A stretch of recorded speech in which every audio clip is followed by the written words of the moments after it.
Hello दोस्तों, कैसे हैं आप लोग। मैं उम्मीद करता हूं कि आप सभी अच्छे होंगे। दोस्तों, ये हमारे केसेट क्यूज़ के टॉप 50 हिस्ट्री के इंपॉर्टेंट क्वेश्चंस हैं जो आपको किसी भी एग्जाम में काफ़ी मदद करेंगे। तो शुरू करते हैं। हमारा प्रथम क्वेश्चन है, ताम्रपाषाण युग की सबसे बड़ी बस्ती क्या थी? तो इमाम गांव थी। दोस्तों, इमाम गांव जो थी वो ताम्रपाषाण युग की सबसे बड़ी बस्ती थी।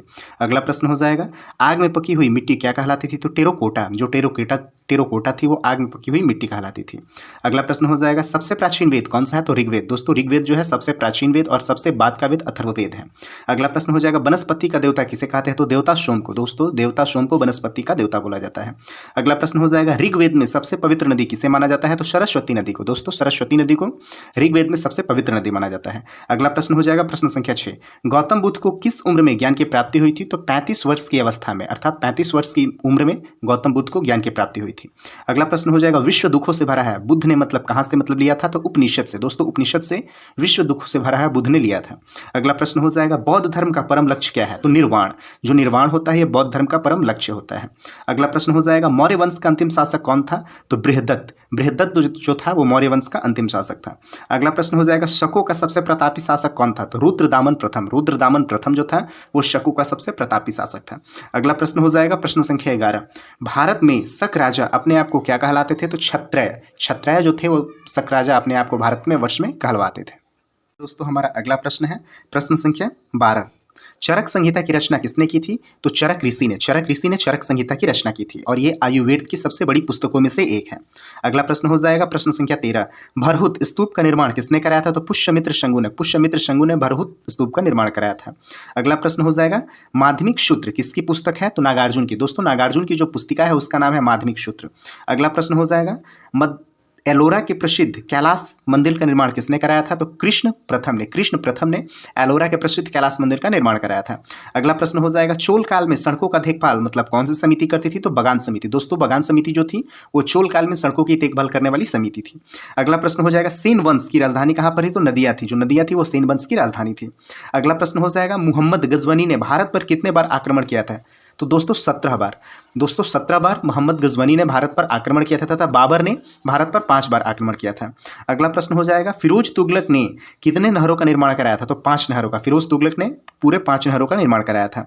अगला प्रश्न हो जाएगा, मोट मस्जिद का निर्माण किसने कराया था? तो मोट मस्जिद का निर्माण जो था मियाँ मोइंजा ने कराया था 1505 में। मियाँ मोइंजा ने 1505 में मोट मंदिर का निर्माण कराया था। अगला प्रश्न हो जाएगा, एकता प्रथा को किसने समाप्त किया था? तो अलाउद्दीन खलजी ने। अलाउद्दीन खलजी ने एकता प्रथा को समाप्त किया था। अगला प्रश्न हो जाएगा, दशावतार मंदिर कहां पर है? तो देवगढ़ यूपी उत्तर प्रदेश में। देवगढ़ यूपी उत्तर प्रदेश में दशावतार मंदिर स्थित है। अगला प्रश्न हो जाएगा, गोलकुंडा किस वंश से संबंधित है? तो कुतुब शाही वंश से। जो गोलकुंडा है वो कुतुब शाही वंश से संबंधित है। अगला प्रश्न हो जाएगा, कश्मीर में हिंदू राज्य की स्थापना किसने की थी? तो सुहादेव ने 1301 में। सुहादेव ने 1301 में कश्मीर में हिंदू राज्य की स्थापना की थी। अगला प्रश्न हो जाएगा प्रश्न संख्या 25, लाल दरवाजा मस्जिद का निर्माण किसने कराया था? तो मोहम्मद शाह ने। मोहम्मद शाह ने लाल दरवाजा मस्जिद का निर्माण कराया था। यह 1450 में कराया था इन्होंने। यहाँ से हमारा अगला प्रश्न हो जाएगा प्रश्न संख्या 26, महाराणा प्रताप के हाथी का क्या नाम था? तो रामप्रसाद। दोस्तों, महाराणा प्रताप की जो हाथी थी उसका नाम था रामप्रसाद। अगला प्रश्न हो जाएगा, बिलग्राम का युद्ध कब हुआ था? तो मतलब ये शेरखा तथा हुमायूं के बीच हुआ था और ये 17 मई 1540 में। 17 मई 1540 में बिलग्राम का युद्ध हुआ था शेरखा तथा और हुमायूं के बीच। अगला प्रश्न हो जाएगा, अकबर की शासन प्रणाली की विशेषता क्या थी? तो मनसबदारी जो प्रथा थी वो अकबर के शासन प्रणाली की व्यवस्था थी। अगला प्रश्न हो जाएगा, पिट्रा ड्यूरा का प्रारंभ किसने किया था? तो जहांगीर ने। जहांगीर ने पिट्रा ड्यूरा का प्रारंभ किया था। अगला प्रश्न हो जाएगा, शिवाजी का राज्य अभिषेक कहां पर हुआ था? तो रायगढ़ में। रायगढ़ में शिवाजी का राज्य अभिषेक हुआ था। अगला प्रश्न हो जाएगा, अष्टप्रधान मंत्रिमंडल का संबंध मतलब किससे था? तो वीर शिवाजी से। दोस्तों, ये बहुत इंपॉर्टेंट क्वेश्चन है। जो अष्टप्रधान मंत्रिमंडल था वो वीर शिवाजी से था और अष्ट दिग्गज वो साउथ के मतलब जो तेनालीरामा किनके दरबार विक्रम के से संबंधित था और नवरत्न जो थे वो अकबर से संबंधित थे। अगला प्रश्न हो जाएगा, सत्यार्थ प्रकाश पुस्तक के लेखक कौन है? तो दयानंद सरस्वती। दयानंद जो सरस्वती थे सत्यार्थ प्रकाश पुस्तक के लेखक हैं।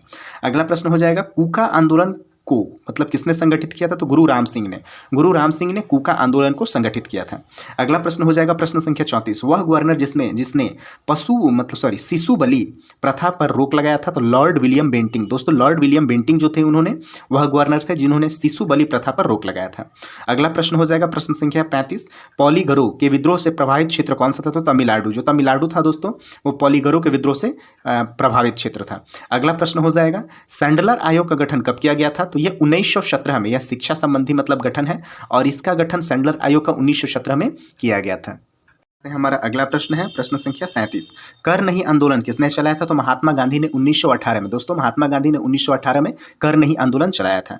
अगला प्रश्न, सबसे कम उम्र में फांसी चढ़ने वाले क्रांतिकारी है। दोस्तों काफ़ी इंपॉर्टेंट क्वेश्चन हैं, यानी खुदीराम जो बोस थे ये सबसे कम उम्र में फांसी चढ़ने वाले क्रांतिकारी थे। अगला प्रश्न हो जाएगा, दिल्ली चलो का नारा किसने दिया था? तो दिल्ली चलो का नारा सुभाष चंद्र बोस ने दिया था। और दोस्तों सुभाष चंद्र बोस का जन्म कहाँ पर हुआ था? तो यह कटक उड़ीसा में हुआ था।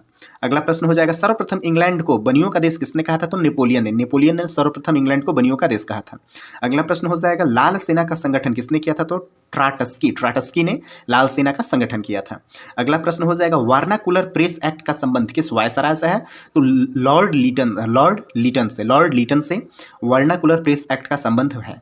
अगला प्रश्न हो जाएगा प्रश्न संख्या 43। विजय स्तंभ के निर्माणकर्ता कौन है? तो महाराणा कुंभा। महाराणा कुंभा जो है विजय स्तंभ के निर्माण करता है। अगला प्रश्न हो जाएगा, दीवान ए कोही का संबंध किस शासक से है? तो MBT अर्थात मोहम्मद बिन तुगलक। दोस्तों मोहम्मद बिन तुगलक ये कृषि विभाग था और इसी से ही दीवान ए कोही जो कृषि विभाग था इसका संबंध मोहम्मद बिन तुगलक MBT से है। अगला प्रश्न हो जाएगा, देवरा का युद्ध कब हुआ था? तो 1531 ईस्वी में। 1531 में देवरा का युद्ध हुआ था।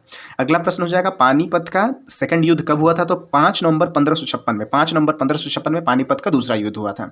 अगला प्रश्न हो जाएगा, पल्लव किसके सामंत थे? तो सातवाहनों का जो मतलब सामंत थे वो पल्लव थे। अगला प्रश्न हो जाएगा, रामगढ़ का युद्ध मतलब हुआ था कब? तो 1848 में। 1848 में रामगढ़ का युद्ध हुआ था। अगला प्रश्न हो जाएगा, कोलकाता नगर के संस्थापक कौन थे? तो जॉर्ज चार्ल्स जो थे वो कोलकाता नगर के संस्थापक थे। अगला प्रश्न हो जाएगा प्रश्न संख्या 50। बांटो तथा छोड़ो नारा का अधिवेशन मतलब कौन सा था? तो 1943 का अधिवेशन था। यह कराची अधिवेशन है। कराची अधिवेशन में बांटो छोड़ो का नारा है 1943 अधिवेशन। दोस्तों ये हमारे कुछ इंपॉर्टेंट क्वेश्चंस हैं हिस्ट्री के केसेट क्यूज के। तो उम्मीद है कि वीडियो पसंद आया होगा, तो प्लीज़ इसको लाइक और सब्सक्राइब करिएगा और दोस्तों हमारे केसेट क्यूज से जुड़िएगा। देखने के लिए धन्यवाद।